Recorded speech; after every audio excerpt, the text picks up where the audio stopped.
ഭാര്യയെ കൊലപ്പെടുത്തിയ ശേഷം യാസർ എത്തിയത് മെഡിക്കൽ കോളേജിലേക്ക്. ഷിബിലയെ കൊല്ലുമെന്ന് നിരന്തരം ഭീഷണി, ഒടുവിൽ കൊലപാതകം.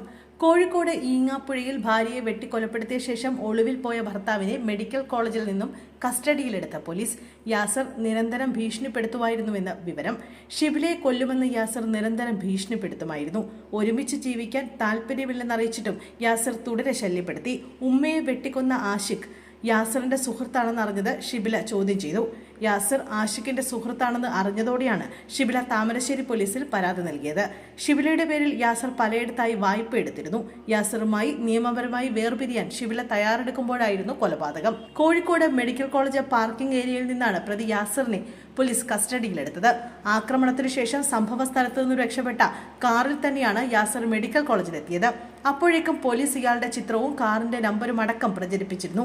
ഇയാൾക്ക് വേണ്ടി പോലീസ് വ്യാപക തിരച്ചിൽ നടത്തവെയാണ് ഇയാൾ കാറിൽ ആശുപത്രി പരിസരത്തെത്തിയത്.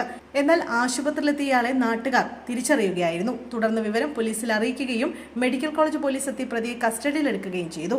ചൊവ്വാഴ്ച വൈകിട്ടോടെയാണ് പ്രതി യാസർ ഭാര്യയുടെ വീട്ടിലെത്തി ആക്രമണം അഴിച്ചുവിട്ടത്. ഭാര്യ ഷിബില, മാതാപിതാക്കളായ അബ്ദുറഹ്മാൻ, ഹസീന എന്നിവരെയാണ് ആക്രമിച്ചത്. ഇയാൾ ലഹരിക്കടിമയായിരുന്നുവെന്നാണ് വിവരം.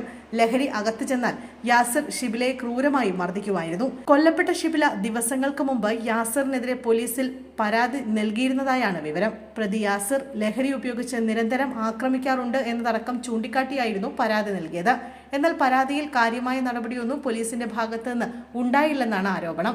2020 യാസറിന്റെയും ഷിബിലയുടെയും വിവാഹം നടന്നത്. പ്രണയ വിവാഹമായിരുന്നു ഇരുവരുടെയും.